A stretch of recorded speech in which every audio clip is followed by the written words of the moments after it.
সবাই দোয়া করবেন ওনার জন্য, আল্লাহ যেন দ্রুত সুস্থ করে দেন এবং আমাদের এই গণতান্ত্রিক উত্তরণের পথে ওনাদের যে লড়াই, সেই লড়াইয়ে যে গণতান্ত্রিক উত্তরণের দিকে যাচ্ছে সেটি যেন উনি নিজে দেখে যেতে পারেন, এবং যার কারণে ওনার আজকে এই পরিণতি হয়েছে।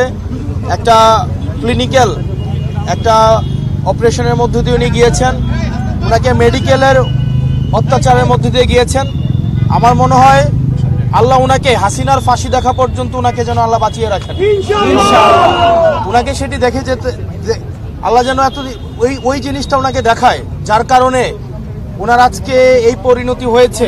আপনি যদি দেখেন যে শারীরিকভাবে ওনাকে জেলের মধ্যে সঠিকভাবে চিকিৎসা নিতে দেওয়া হয়নি।